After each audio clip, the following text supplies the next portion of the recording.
Here's Linda sharing God's heart. Hello everyone. In the last part of his letter to the Ephesians, Paul gives the believers vital and useful advice for everyday living.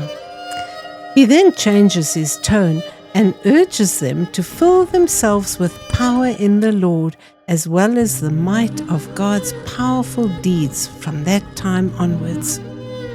We find Paul's exhortation in Ephesians chapter 6, verse 10.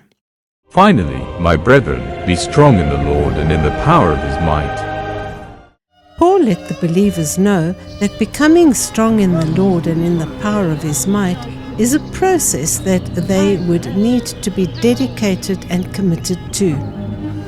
Being empowered to fulfill the Lord's marvelous plans that were recorded in their books concerning their specific lives was what they essentially needed to continue their walk with the Lord. And this is true for us today.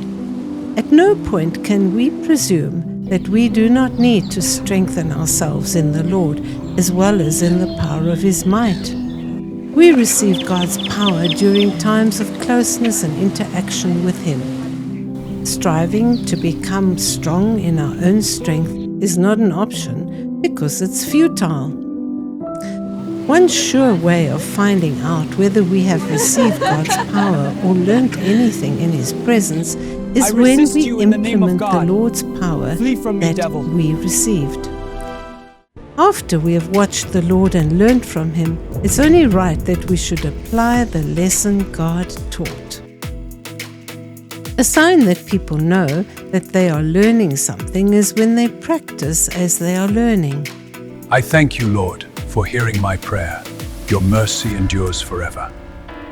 David thanked the Lord expressively in the first book of Chronicles, chapter 16. Oh, give thanks to the Lord.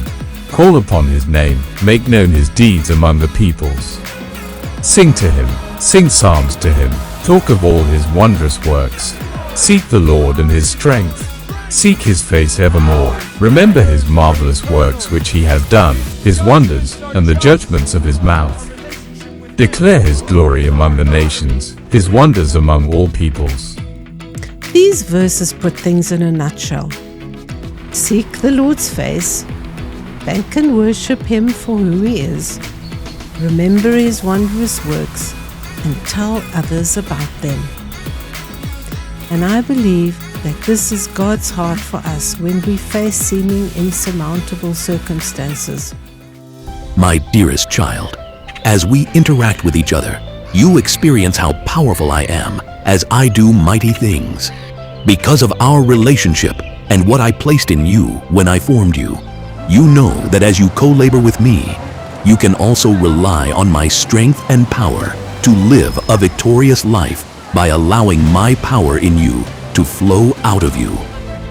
Do you know that I am the God of hope? My desire for you to be strong in me is not a vague longing. No, I yearn for you to have a confident, joyful expectation and a firm assurance rooted entirely on my character and my promises that I intend to do mighty deeds in and through you, my dear one. Subscribe for more content.